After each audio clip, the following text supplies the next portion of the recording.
Bismillahirrahmanirrahim. Alhamdulillahi rabbil alamin. Wassalatu wassalamu ala asyrafil mursalin nabiyyina Muhammadin rahmatullahi lil alamin wa ala alihi wa sahbihi wa man tabi'ahu ila yaumiddin. Amma ba'du. Allahumma 'allimna bima yanfa'una وانفعنا بما علمتنا يا أرحم الراحمين. اللهم ربنا زدنا علما نافعا وارزقنا فهما. اللهم اهدنا واجعلنا سببا لمن اهتدى يا أرحم الراحمين. Insyaallah malam ini kita sampai di ayat yang ke 54 dari surah kita Al-Maidah. Qala Allah Ta'ala, A'udzu billahi minasy syaithanir rajim.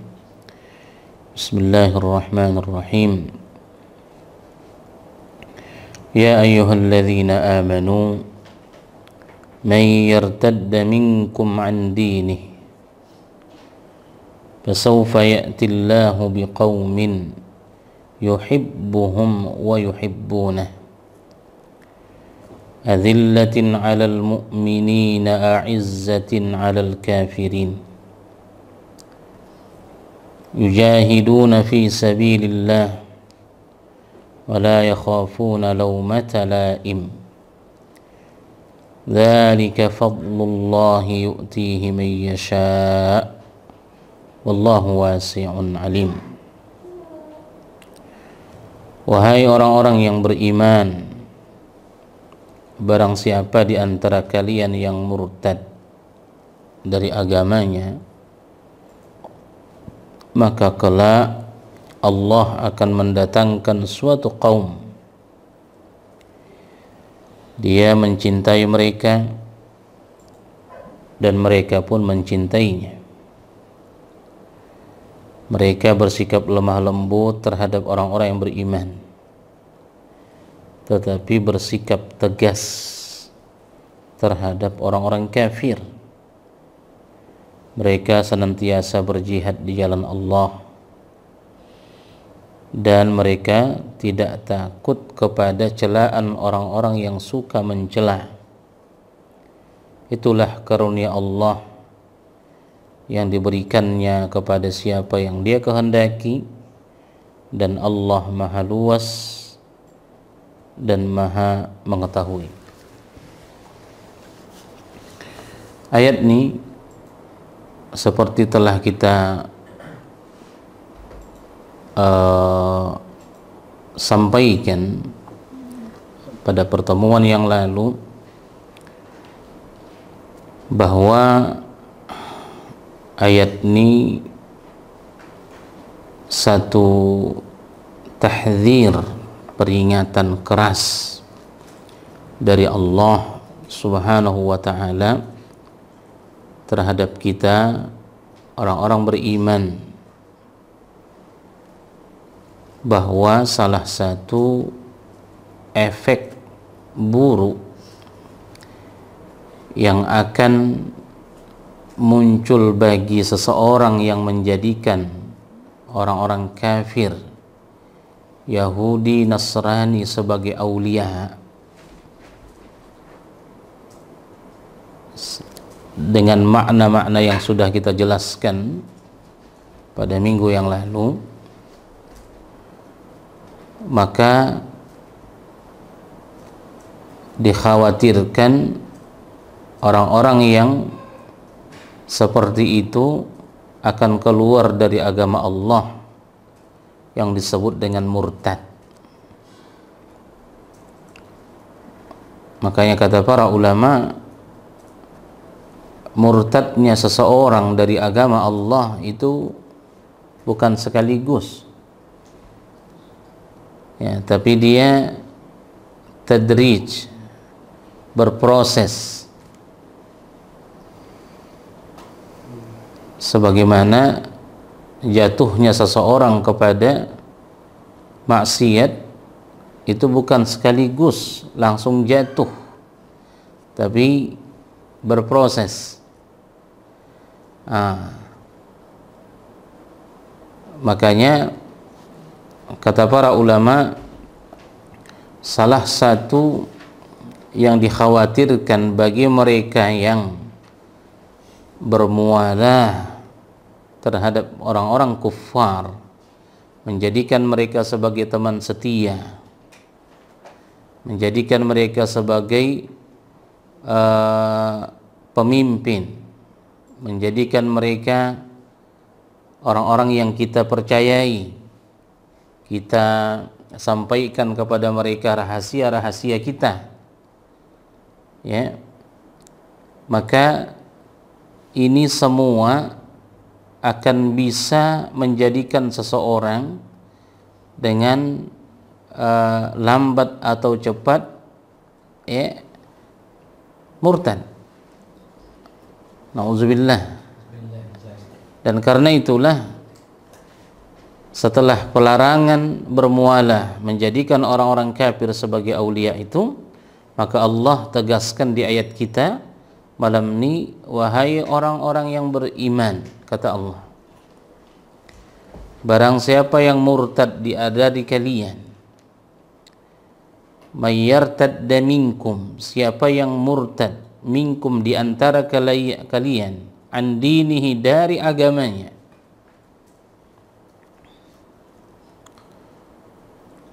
dengan sebab yang sudah kita sebutkan di atas, menjadikan orang-orang kafir sebagai aulia, maka fasawfa ya'tillahu biqaumin yuhibbuhum wa yuhibbunah,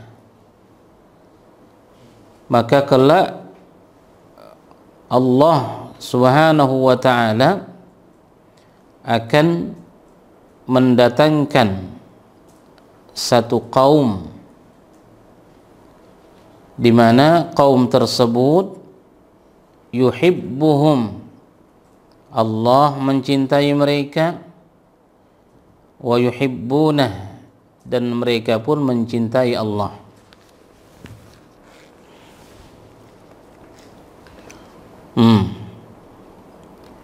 Kalimat saufa,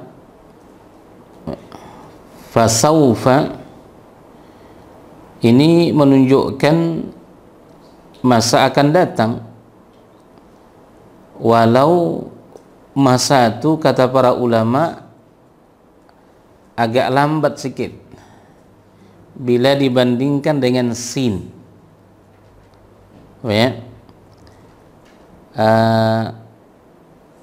Sayaqulus sufaha, sinnya itu menunjukkan akan berkata orang-orang bodoh, masanya maknanya dalam waktu dekat. Tapi kalau saufa, dia agak lebih panjang sedikit ke depan. Orang Arab berkata sa'azuruka insyaallah, aku akan mengunjungimu insyaallah. Bila dia katakan sa'azuru, menunjukkan kunjungan itu dalam waktu dekat. Tapi bila dia katakan misalnya ke kita, kapan kamu akan berkunjung ke rumahku? Insyaallah saufa azuruk. Maknanya dia belum bisa tetapkan itu kapan dia akan berkunjung. Menunjukkan masih ada masa yang agak lama di situ. Cuman ini janji Allah.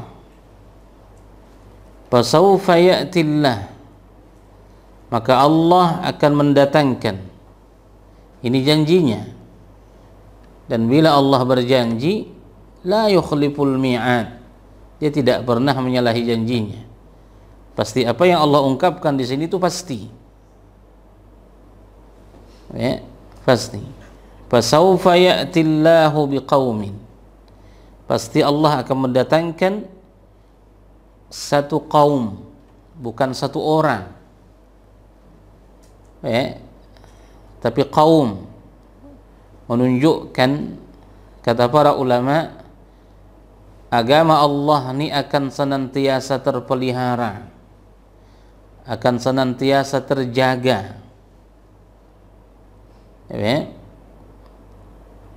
oleh hamba-hamba pilihan Allah. Karena itu kata para ulama lewat ayat ini juga, tidak usah kita sedih melihat kebanyakan dari manusia yang membenci agama Allah ini, membenci kaum muslimin, berupaya menjauhkan orang-orang Islam dari agamanya. Sebab agama ini dalam pemeliharaan Allah lewat hamba-hamba Allah yang Dia pilih. Itu satu yang disebutkan oleh para ulama tafsir kita tentang ayat ini, bahwa janji Allah ini pasti dan agama ini pasti terus akan terjaga. Cuman siapa yang Allah buat menjaganya? Allah jelaskan di sini biqaumin. Allah tidak mengatakan kepada komunitas tertentu, kepada jinsiyah tertentu, kepada bangsa tertentu, tidak. Allah hanya katakan qaum. Bisa orang Arab, bisa selain mereka, ya. Jadi Allah tidak jelaskan di sini apa warna kulit kaum tersebut. Tapi yang Allah jelaskan di sini adalah ciri dari kaum tersebut. Yang mudah-mudahan insyaallah kita termasuk dalam ciri-ciri ini. Pertama, ciri mereka yuhibbuhum wa yuhibbunah. Allah mencintai mereka. Subhanallah. Ini yang sulit dapat, Pak. Ya. Wa yuhibbunahu, dan mereka mencintainya.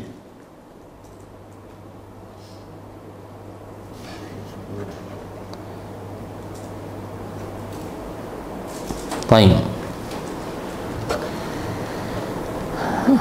Bila kita ke salah satu hadis yang diriwayatkan oleh Abi Hurairah radhiyallahu anhu,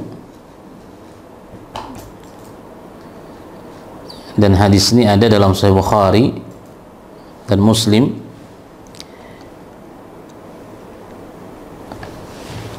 para ulama menjadikan hadis ini ciri-ciri orang yang dicintai Allah dan orang tersebut pun mencintai Allah. Sekaligus hadis ini juga kata para ulama upaya kita bagaimana agar dicintai Allah Subhanahu wa ta'ala, dan juga usaha kita atau bukti bagaimana kita mencintai Allah. Hadis ini hadis kudusi tapi sahih. Kata Abi Hurairah, Rasulullah SAW bersabda, kata Allah, man adali waliyan faqad adzantuhu bil harb. Barang siapa yang memusuhi waliku, kata Allah, maka aku telah mengiklankan perperangan dengannya. Subhanallah. Maknanya barang siapa yang memusuhi wali-wali Allah, itu maknanya dia telah mendendangkan peperangan dengan Allah. Baru Allah jelaskan, ya, sifat-sifat dari wali tersebut.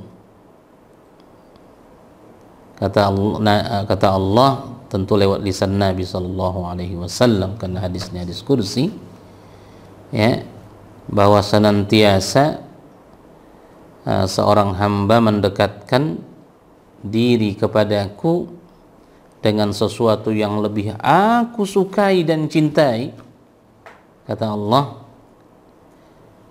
yaitu lewat hal-hal yang ku fardukan kepada mereka.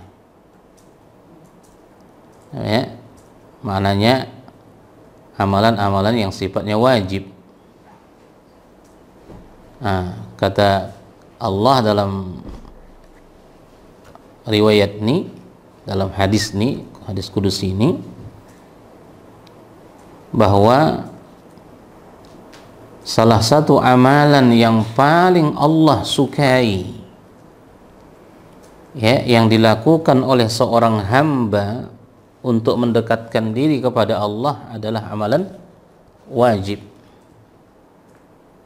amalan-amalan fardu. Setiap yang fardu, ya, inilah dia amalan yang paling Allah sukai dari seorang hamba ketika seorang hamba ingin mendekatkan diri kepada Allah.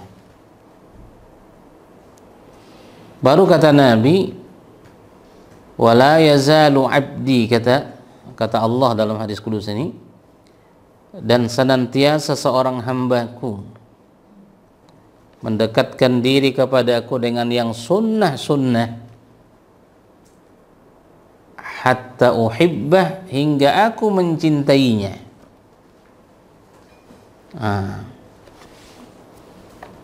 Hingga aku mencintainya. Dan ini makna hadis, ya, hadis kudus ini.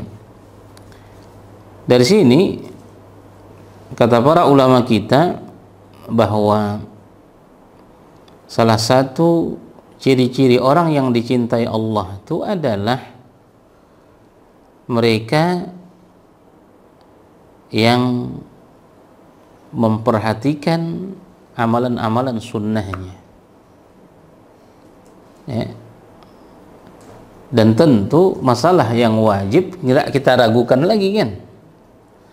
Kalau yang sunnah saja dia juga jaga, dia perhatikan, apalagi yang wajib.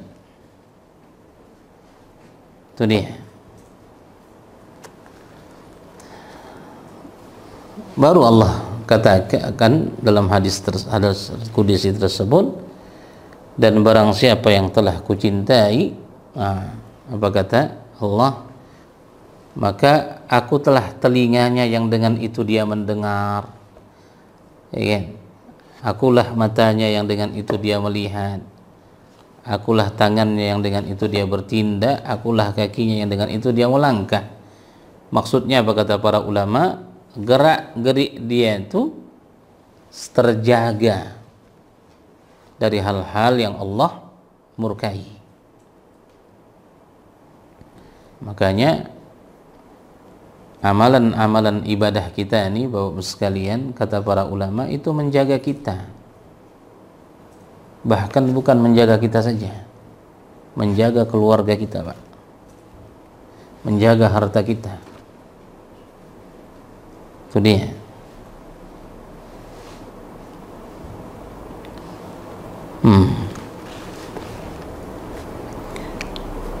Ini penjelasan ulama tentang yuhibbuhum wa yuhibbunah. Allah akan datangkan satu kaum yang ciri-cirinya Allah mencintai mereka dan mereka pun mencintai Allah. Tadi, sedangkan cinta ini kata para ulama asasul ibadah, ya, ibadah itu muncul dari rasa cinta, Pak. Ya, ibadah itu muncul dari rasa cinta.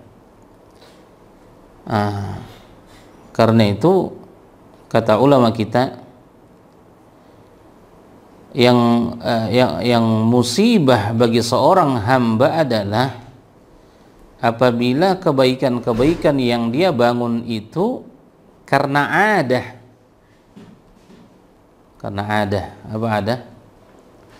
Kebiasaan. Itu musibah, Pak. Kita harus naikkan kita dari itu. Jadi ibadah itu bukan sekadar karena kebiasaan, tapi dia lahir karena mahabbah kita kepada Allah Subhanahu wa ta'ala. Makanya kata para ulama, ya, bahwa barang siapa yang beribadah karena adah, musibah. So, udah ada manfaatnya itu. Tapi ibadah itu harus lahir dia dari rasa mahabbah. Makanya para ulama mengatakan al-mahabbatu min arkanil ibadah. Ibadah itu baru ya disebut dia sebagai ibadah apabila salah satu rukunnya itu lahir dari rasa mahabbah, cinta, Pak. Baik. Singkatnya, itu salah satu ciri dari kaum yang dijanjikan oleh Allah Subhanahu wa ta'ala yang akan menjaga agamanya ini. Yang kita katakan tadi, tidak memandang warna kulit. Abu Bakar Al-Jazairi hafizahullah, dia bilang dalam tafsir dia,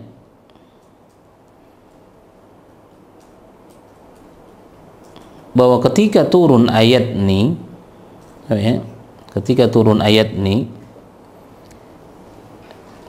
lalu Nabi SAW membacakannya, dan saat Nabi membacakan ayat ini, Abu Musa al-Ash'ari sedang berdiri di depan Nabi.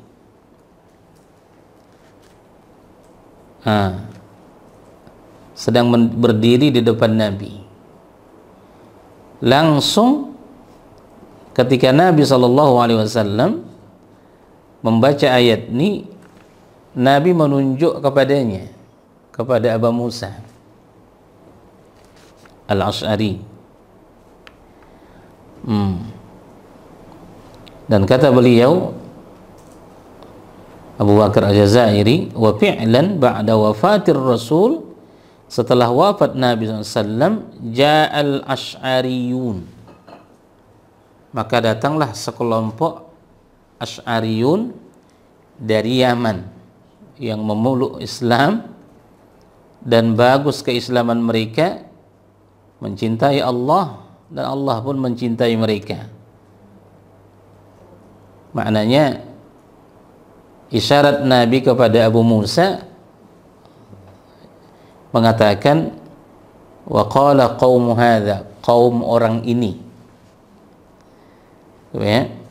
Dan orang-orang Asy'ariyun inilah yang banyak membantu Abu Bakar As-Siddiq dalam peperangan Riddah, memerangi orang-orang yang murtad saat itu, Pak, setelah Nabi kita wafat. Jadi tidak mesti orang Quraisy, orang Mekah, ya, tidak mesti orang Madinah, bahkan dari orang Yaman. Baik. Kemudian bila kita kesesudah generasi, ya, di masa Abu Bakar, puncaknya itu di masa Umar, ya, puncaknya itu di masa Umar. Bagaimana Islam itu berkembang sangat pesat, dan luasnya, ya, negara yang ditaklukkan olehnya, sehingga semuanya dalam pangkuan Islam.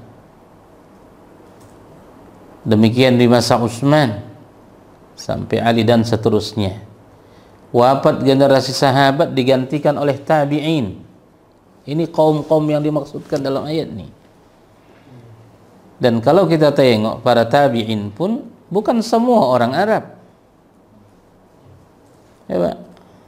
Bukan semua orang Mekah, bukan semua orang Madinah. Nah, setelah kita ke tabi'in, dari masa itu tabi'in tengok semua ahlul hadis, pemegang atau penyusun 6 kitab hadis termasyhur dalam Islam, tidak ada itu orang Arab. Subhanallah, tidak ada satupun situ orang Arab, Pak. Itu orang ajam semua. Bukhari itu orang ajam, orang Bukhara. Muslim dari Naisabur, Tirmidzi, Nasa'i, semua ini bukan orang Arab. Albani rahimahullah, subhanallah, orang Albania. Orang Albania itu mana? Eropa kan? Hah? Iya. Subhanallah. Pokoknya akan Allah ganti satu kaum yang tidak melihat kepada warna kulit. Dan kita nampak, subhanallah, agama ini dibela orang-orang yang sama sekali tidak ada darahnya, itu darah Arab. Zakir Naik itu, sana dia kan. Subhanallah, Estes dan seterusnya. Itulah dia janji-janji Allah Subhanahu wa ta'ala. Makanya kita jangan sedih, kata ulama, bila kita tengok ada orang-orang ya yang tidak simpati dengan agama kita, mereka sekalipun di orang Arab.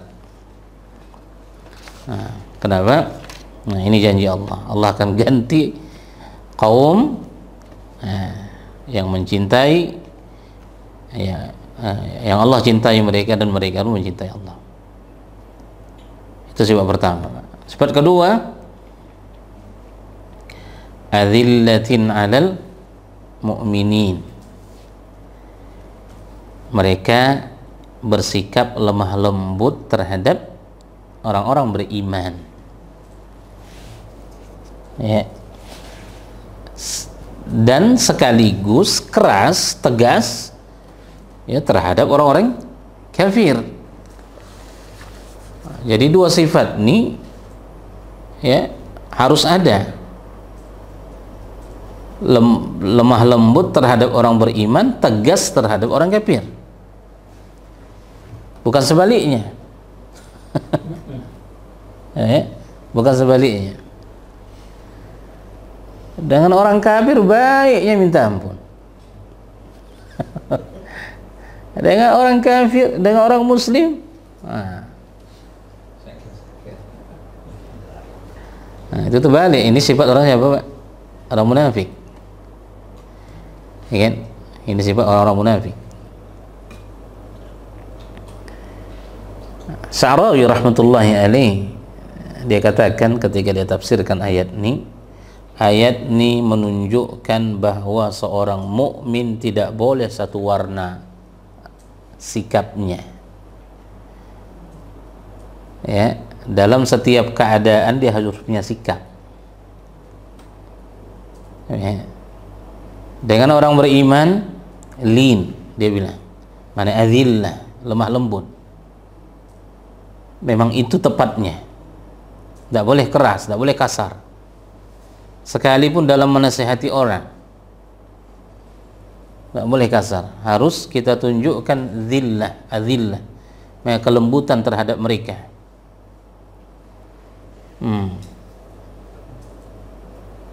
Dan sekaligus a'izzatin 'alal kafirin, tegas, bukan kasar terhadap orang kafir, tapi tegas terhadap orang kafir. Kata ulama, apa maksud tegas? Maknanya kita tidak akan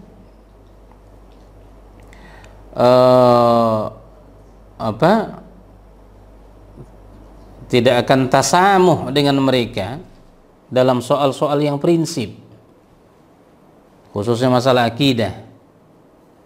Ya, kita tidak ada istilah toleransi terhadap orang kafir dalam urusan akidah. Itu makna salah satu adzillatin 'alal a'izzatin 'alal kafirin. Ya, Di sini lakum dinukum waliyadin.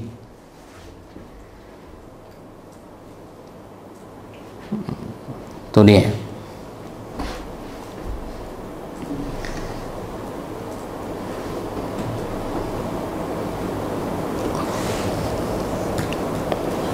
Kemudian dicontohkan oleh beliau Sa'rawi rahimahullah. Salah satunya dia bilang kepada orang tua yang mukmin, pokoknya kepada orang tua kita harus azillah. Kita harus berlemah lembut kepada orang tua. Sekalipun orang tua itu kafir, tapi di sini harus a'izzah, tegas. Ya. Berlemah lembut kepadanya karena dia sebagai orang tua. Nah, tapi di sisi yang lain kita harus tegas terhadapnya. Ya. Akidah kita berbeda.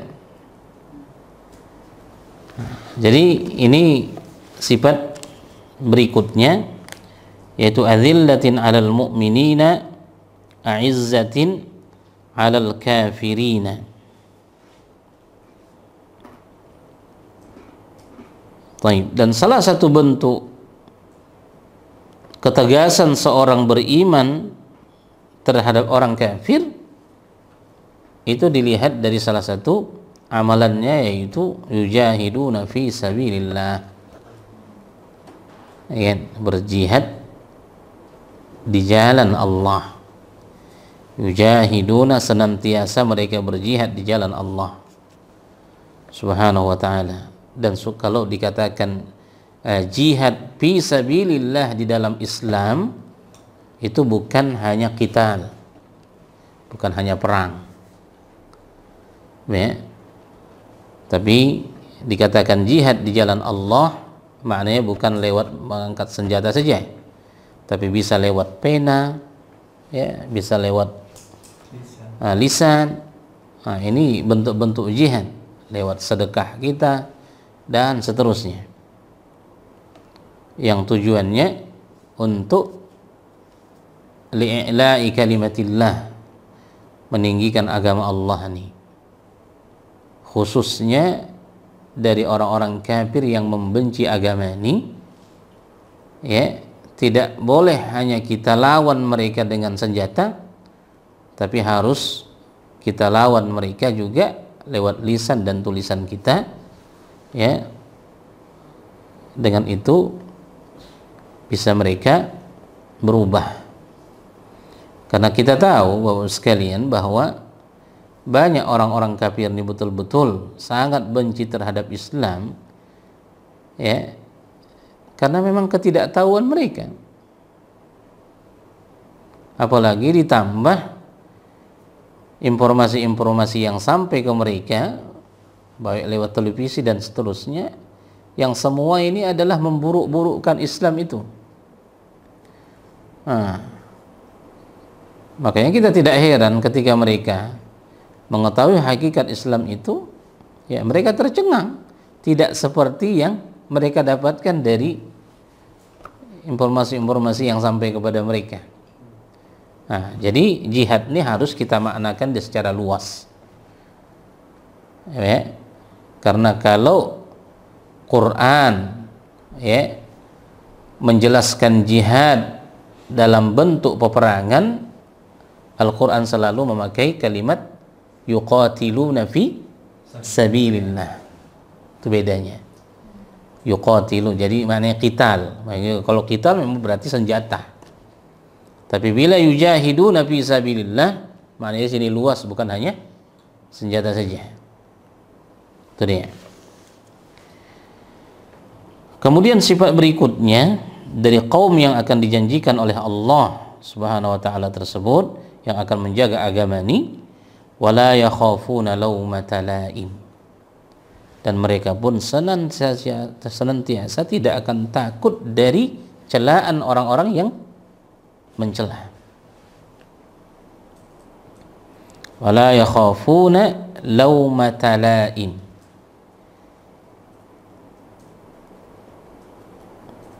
Di sini Bapak sekalian,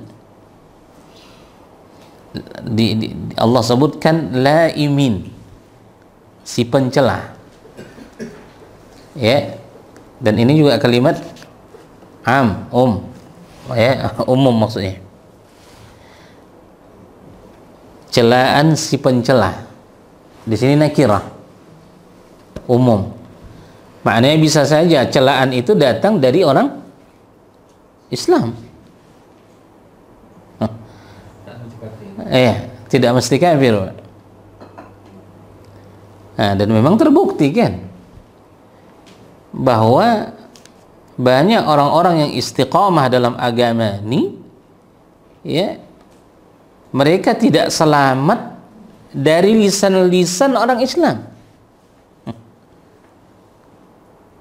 Ya, dikatakan teroris lah, dikatakan tidak punya toleransi lah, macam-macam lah mereka sifati. Orang tak tahu keadaan lah, segala macam. Tapi itu tidak membuat mereka takut bersikap, ya.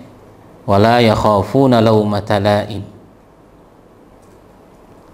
Jadi dan ini juga menunjukkan bahwa sekalian, kata para ulama, bahwa siapapun, ya, yang menebar kebaikan untuk meninggikan agama Allah ini, maka dia tidak akan lepas dari celaan. Para anbiya telah merasakan itu, ya. Rasulullah dicela dengan gila, dukun, penyihir, penyair, macam-macam, ya. Itu biasa.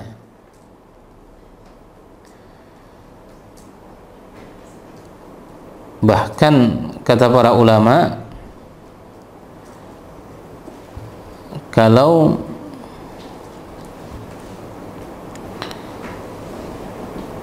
ada da'i, maknanya orang yang mengajarkan kebaikan, mengajak kepada kebaikan, ya, tapi tidak ada celaan-celaan yang datang kepadanya, itu perlu dipertanyakan.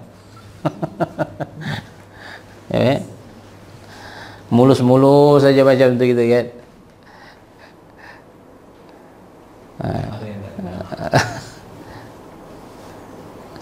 Tidak mungkin semua orang mencintainya, ya. Pasti ada mulut-mulut berbisa yang akan mencelanya.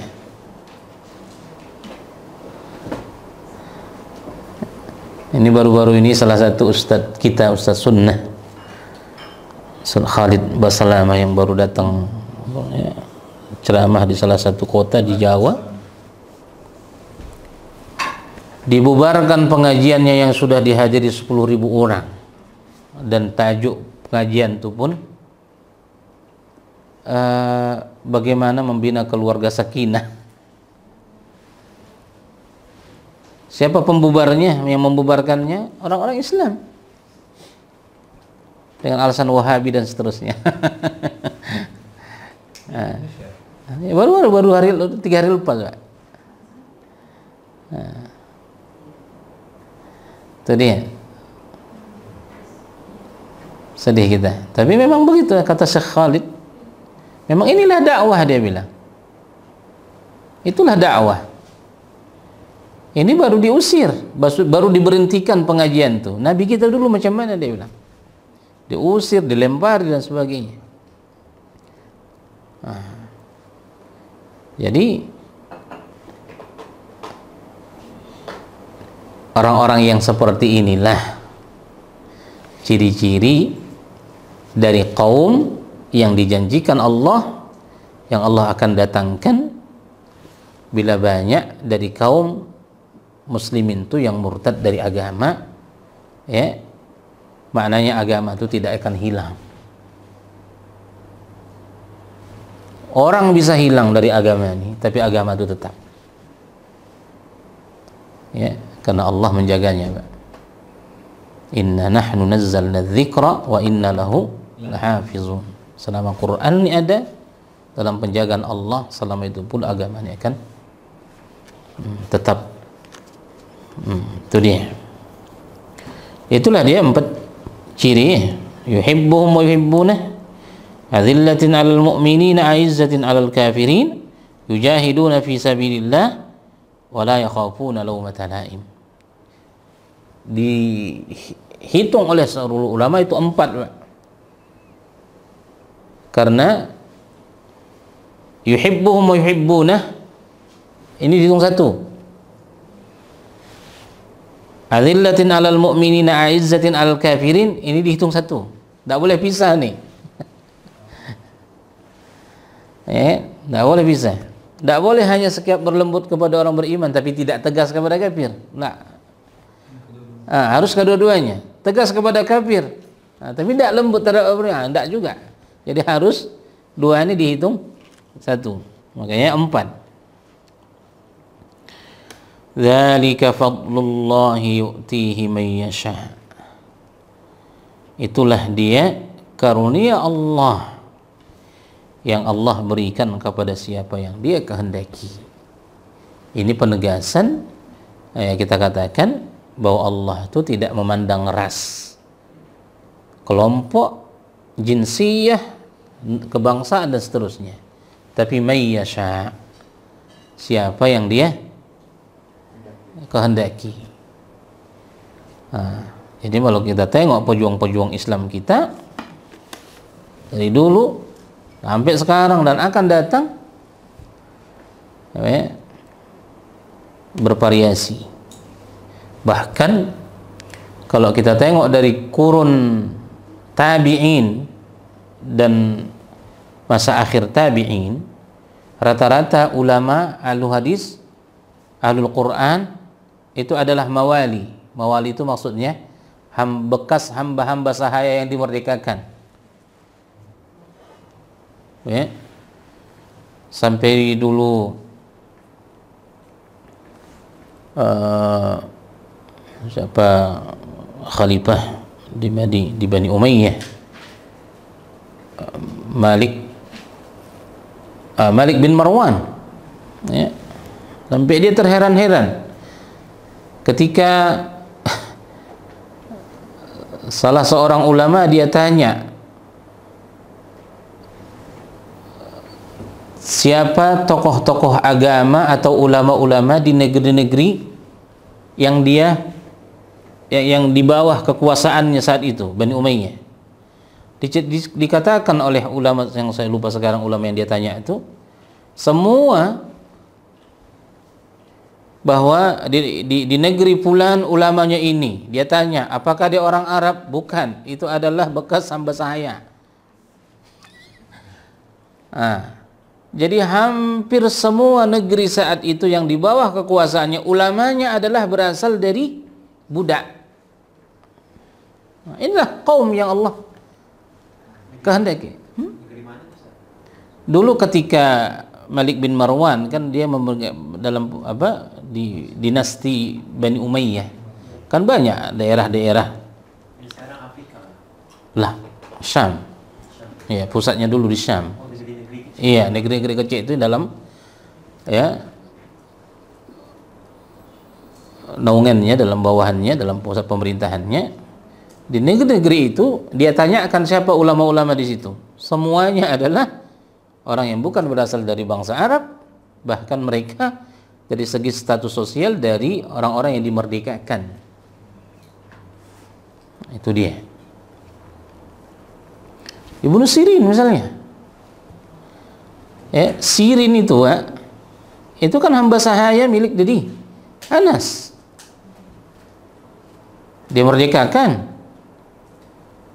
Kemudian nikah, lahirlah Abdullah bin Sirin. Ini seorang ulama besar. Ini keturunan budak. Hasan Basri dan seterusnya itu. Subhanallah. Itu kaum. Jadi dzalika fadlullah yu'tihi man yasha. Ini karunia Allah yang Allah berikan kepada siapa yang dia kehendaki. Karena bagi Allah, apa kata Nabi di Haji Wada, la fadla li arabiyyin wala ajamiyyin illa ittaqwa. Di sisi Allah tidak ada keutamaan Arab dan yang bukan Arab. Ya. Bagi Allah yang menjadi patokan adalah ketakwaan seseorang. Makanya apa kata Umar, ya, Abu Bakar sayyiduna, dan Bilal juga sayyidina. Ya.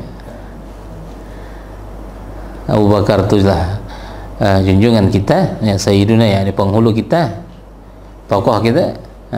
Demikian juga Bilal, ya, Al-Habasyi yang berkulit hitam. Itu dia, ya. Wallahu wasi'un alim, dan Allah tu wasi', maha luas karunia-Nya, ya, maha luas karunia-Nya. Alimun, dan Allah yang maha mengetahui kepada siapa diberikan karunia itu.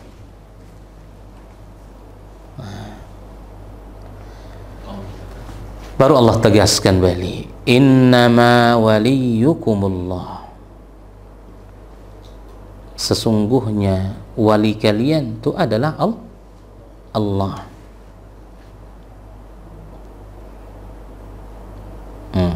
Wali ini di sini mufrad, waliyukumullah.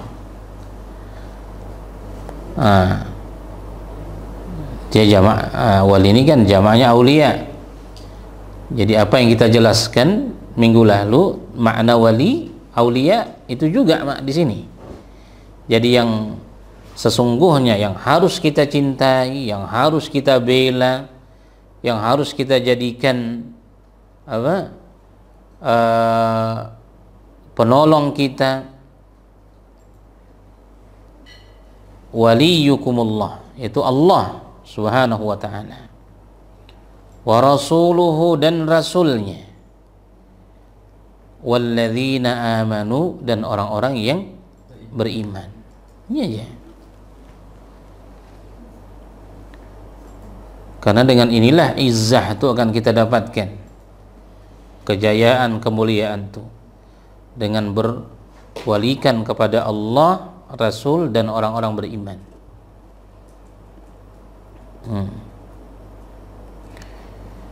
Dan ciri-ciri orang-orang beriman yang disebutkan dalam ayat ini, alladzina yuqimunas shalah, mereka senantiasa mendirikan salat dengan sempurna, tepat waktu, wa yu'tunaz zakah, dan juga mereka senantiasa menunaikan zakat, wahum raki'un, dan mereka adalah orang-orang yang senantiasa ruku'. Maksudnya apa? Tafsir yang kata para ulama, patuh, taat. Jadi bukan ruku' dalam makna hissiyah, tapi dengan maknawiyah. Kata ulama, ruku' menunjukkan kepatuhan, ketertundukan kepada hukum Allah, Rasul.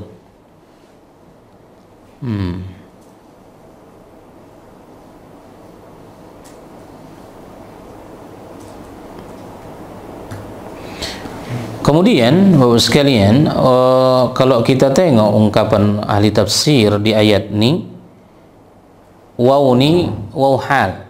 Sebagian mereka mengatakan waw ini waw hal. Wahum tuh sedang mereka dalam keadaan ruku. Maknanya kalau orang baca wa yu'tunaz zakata wa hum raki'un, ya, wa yu'tunaz zakata wa hum raki'un, maknanya mereka senantiasa menunaikan zakat saat mereka sedang ruku'.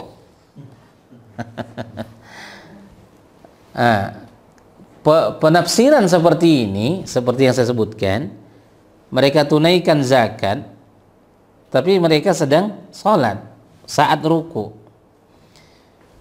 Ada ulama yang berkata seperti itu dengan alasan ketika Ali bin Abi Thalib radhiyallahu anhu, ya, ini riwayat disebutkan Ibnu Katsir, ya, bahkan Abu Bakar Al-Jazairi di kitab yang saya bawa ini. Ali radhiyallahu anhu, menurut riwayat ini salah satu ayat pujian terhadap Ali. Ya, di saat dia sedang ruku salat di Masjid Nabawi, datang seorang peminta-minta. Ya, datang seorang peminta-minta. Di saat salatlah dia, orang itu meminta sesuatu kepadanya. Maka saat ruku dia bukalah cincin yang dia pakai, dia kasihkan itu ke orang tersebut. Sehingga dengan itu ya, ayat ini sebagai pujian untuknya. Walau dari segi sanad ini dipermasalahkan ulama, atau Ibnu Katsir dia bilang sanad ini ya, sanadnya tidak bikin orang apa sedikit gitu kan. Tidak otentik. Jadi Ali sedang rukuk, tiba-tiba datang seorang meminta kepadanya. Dalam keadaan seperti itulah dia lepas, ya, yang sesuatu yang ada di tangannya dia berikan kepada orang tersebut. Dan ini, ya, sekalipun dari segi sanad dia bermasalah, tapi dari segi makna tidak ada masalah. Makanya Qurtubi dalam tafsir dia jadikan ini sebagai dalil, karena kalau tafsir Qurtubi kita buka, dia lebih kepada hukum, ya, dia kepada hukum. Makanya nama tafsir dia itu kan Jami'ul Ahkam, jadi lebih kepada pekahnya. Tafsir dia itu lebih kepada pekahnya. Dia jadikan ini sebagai hujjah, riwayat tadi, bahwa orang ketika sholat tidak akan batal sholatnya dengan bergerak, dengan gerakan-gerakan kecil. Ya, salah satu contohnya melepas cincin kemudian dikasih kepada orang sebagai sedekah dan seterusnya. Ya. Kemudian wa may yatawallallaha wa rasulah, dan barang siapa yang menjadikan Allah dan Rasulnya, walladzina amanu, dan orang-orang yang beriman, ya, dan orang-orang yang beriman sebagai walinya, sebagai penolongnya, fa inna hizballahi humul ghalibun, maka sesungguhnya pengikut agama Allah itulah yang pasti menang. Nah, di sini kalau kita pahami Bapak sekalian, ayat ini ada semacam kalimat yang disembunyikan, ya. Barang siapa yang menjadikan Allah, Rasul, dan orang-orang beriman sebagai wali, ya kan, penolong, maka mereka adalah Hizbullah, mereka adalah kelompok Allah, ya. Jadi ini yang semacam disembunyikan, baru ditegaskan fa inna hizballah, maka sesungguhnya orang yang dalam kelompok Allah, hum, mereka lah yang akan selalu menang. Jadi ayat ini Allah tutup dengan janjinya, ya, kepada yang berwala kepada Allah, berwala kepada Nabi, berwala kepada orang-orang beriman, maka dengan itulah kemenangan itu akan senantiasa didapatkan. Tapi ketika orang-orang beriman walaknya bukan kepada Allah, bukan kepada agama, ya, sunnah mereka perangi, ya, orang-orang sunnah mereka musuhi, ya, agama mereka perlakukan sesuka hatinya, orang kafir mereka jadikan sebagai teman setianya. Nah, jangan harapkan kemenangan dengan cara ini. Bila ingin menang, jadikan Allah sebagai wali, Rasul, orang beriman. Dengan begitulah humul ghalibun, mereka akan terus menerus mendapatkan kemenangan dan kejayaan. Wallahu a'lam. Saya kira itu dulu. Adapun ayat berikutnya, ini masih teguran Allah Subhanahu wa taala terhadap kita orang-orang beriman. Insyaallah kita